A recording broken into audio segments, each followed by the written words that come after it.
Is the noise of policy shifts, rising consents, and global economic friction just blinding people to the massive opportunities sitting right in front of them?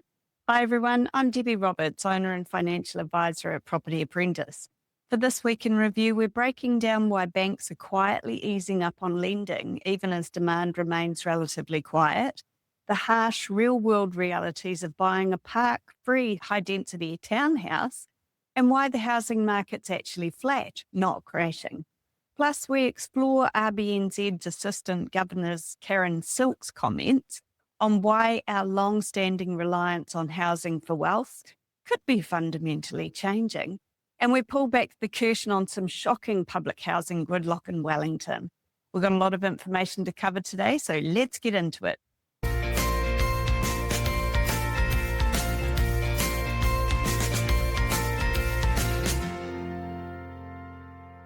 Topic number one from New Zealand Financial Advisor on the 15th of July.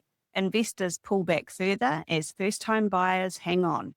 Mortgage advisors are reporting persistently quiet demand for finance, reflecting subdued conditions in the residential real estate market, though there are early signs of stabilisation. This subdued mood tracks with official REINZ data showing national sales fell 11% in June compared to May, and were down 2.9% year on year to 5,996 sales. The national median price held broadly steady at $770,000, tracking up a minor 0.7% year on year. First-home buyer inquiries recovered slightly after dropping post-US and Iran conflict, but remained below pre-conflict levels, with a net 12% of advisors reporting fewer first-home buyers looking for advice. The investor segment continues to lag, with a net 29% of advisors reporting fewer inquiries, an improvement on the net 48% negative returns, the readings seen in April and May. Weakness in this sector is expected to continue for some time due to ongoing monetary tightening and unresolved geopolitical tensions in Iran. Active investors are shifting away from short-term speculation for capital gains, focusing instead on strong equity and long-term wealth plans, like basically the whole point of long-term property investing. Lender caution has eased over the past 2 months, with a net 36% of advisors reporting banks are more willing to advance funds, up from 29% last month and just 2% 2 months ago. The 2-year fixed term remains the absolute favourite among borrowers, chosen by 72%, though the 3-year fixed term ticked up to 14%. Advisors note a conversion gap. There are a lot of bank pre-approvals being done, but fewer transactions are happening, failing to convert them into closed property settlements. Were you surprised to hear that banks are opening their doors while buyers stay home? I find this fascinating, and it happens every property downturn. Lender caution has reduced beautifully from a flat 2% 2 months ago to a net 36% of advisors reporting bank willingness to lend. The doors are open, even if buyers are still hesitating. And look who's actually in the market active right now. The investors active in July are experienced long-term strategists with strong equity and a clear multi-generational plan. They're not trying to time a fast boom. They're quietly securing high-quality assets while prices are flat and vendor leverage is high. The pre-approval conversion gap is a golden opportunity. If you've got the equity, this is your counter-cyclical sweet spot. Go negotiate a great deal while everyone else is frozen by OCR increases and global conflict and anxiety. Most borrowers are currently locking in 2-year rates to hedge their bets. Is that the best choice? Well, that depends on your situation. So talk to your mortgage advisor if you're looking at fixing interest rates. Topic number 2 from Stuff on the 16th of July, property poll. Would you buy a home with no parking if it meant a better location? High-density urban intensification is now a permanent fixture of New Zealand's housing landscape, forcing buyers to weigh unique choices and structural challenges. The chief challenge among these modern developments is the growing necessity for buyers to do without a dedicated private car park. Since the government ended mandatory minimum parking requirements for intensification projects in 2021, more and more new build complexes have completely removed on-site parking from their blueprints. Advocates argue that park-free developments encourage walking, cycling, and public transport use, thereby reducing congestion and emissions over time. Only one problem with that: you can't force people to do something that they don't want to do. Buying off-plan townhouses saves buyers tens of thousands of dollars compared to standalone homes and allows for higher density dwellings in desirable locations and frees up space for green areas and playgrounds. In practice, park-free developments rarely equate to car-free occupants. Many buyers keep their vehicles anyway and park them on what are already cramped streets, causing severe friction with existing residents in many situations. A Wellington Reddit post highlighted the hell of relying on street parking in blue-chip suburbs like Kelburn, noting that local councils can change road layouts or add cycleways at any time, erasing whatever parking is left overnight. Private parking is so highly prized in Wellington that a standalone garage on Bowen Street sold for $100,000 in 2024. The lack of parking is driving up property maintenance costs as well, with Wellington tradies charging up to a 30% premium to service homes with no off-street parking. Because if they've got to park their work car or work vehicle, where are they going to park while they're doing your job? Some tradies are even blacklisting parking nightmare streets entirely, which means your chance of getting a tradie to come in and fix something could be slim to none. So my thoughts on this are, on paper, park-free townhouses sound like a great idea for progressive urban design. You buy off plan, save tens of thousands of dollars, swap out ugly asphalt for shared gardens, and stroll to your local cafe. Looks like an effortless win-win for both your mortgage and your carbon footprint. But the real-world disconnect is that dropping a park doesn't magically dissolve a Kiwi's desire to own a vehicle.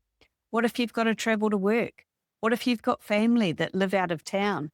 What if public transport isn't readily available in your area? Instead, buyers move in, hold on to their cars anyway, dump them straight into their surrounding streets, and the result can be absolute chaos. Street parking warfare between frustrated new buyers and defensive existing residents. Wellingtonians on Reddit laid it bare. Absolute hell out there, and residents are routinely parking blocks away from their front doors. And don't expect those public parks to stay there forever. The council can paint a brand new cycleway over your favourite spot at a moment's notice. When a single standalone garage on Bowen Street commands a $100,000 price tag just to get a car off the tarmac, you know the local infrastructure is completely maxed out. The hidden tax on maintenance is what also blows me away. Tradies are getting completely fed up with driving around looking for a park or hauling heavy gear up steep hills. Plumbers and sparkies are now slapping up to a 30% access premium onto invoices for homes on parking nightmare streets, and some are blacklisting certain blocks entirely.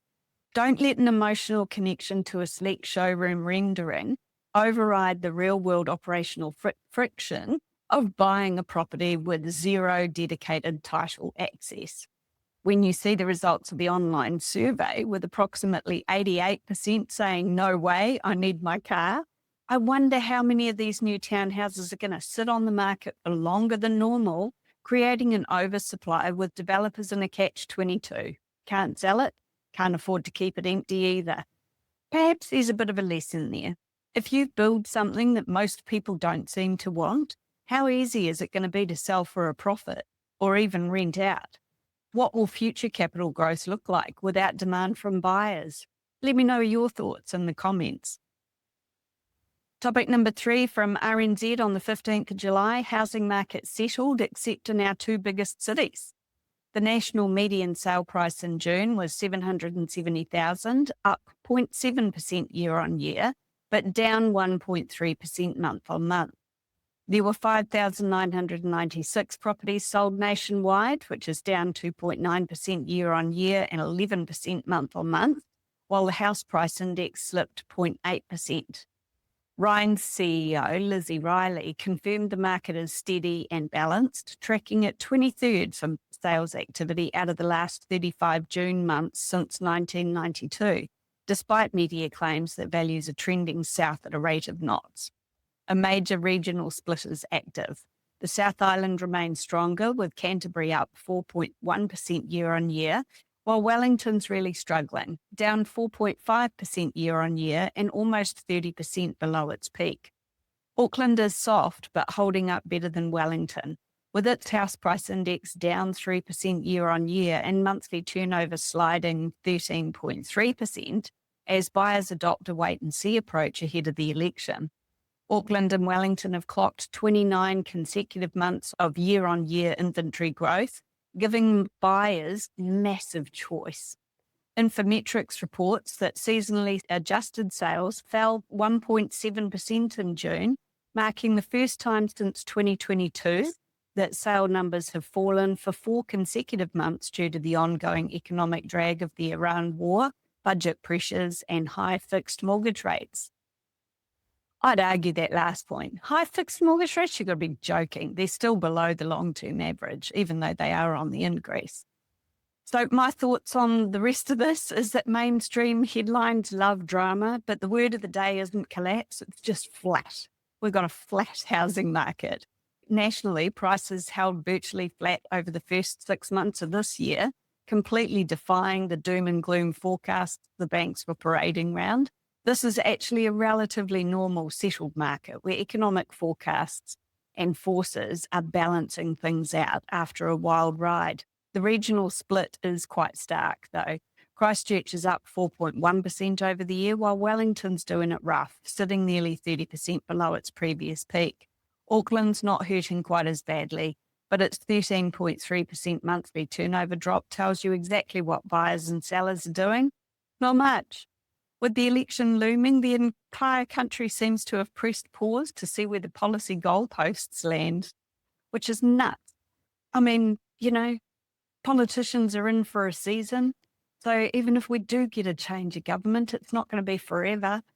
Don't panic about things that you've got no control over. Just make decisions based on the facts that are in front of you now. Auckland and Wellington have now clocked 29 consecutive months of year-on-year inventory growth. There's a literal mountain of choice out there with zero competition from other buyers. Not zero, but close to. This idea that Kiwis are suddenly going to abandon property as a wealth building tool is, in my opinion, ridiculous. The crowd is literally just sitting there waiting for a green light. But by the time the election's over and interest rates drop again, the buyers are going to come back into the market and the best deals will already be gone. So are you going to follow the crowd? Or are you going to be one of the smart few who take advantage of current market conditions before the next boom? If you're getting value out of this podcast, please open up your Apple Podcasts or Spotify app right now and hit that follow button. It's the number one way to help us help more first-time buyers and property investors gain access to quality content.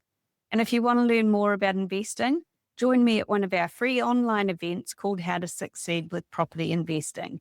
We're all focused entirely on helping you to build the right strategy and mindset to be a successful investor.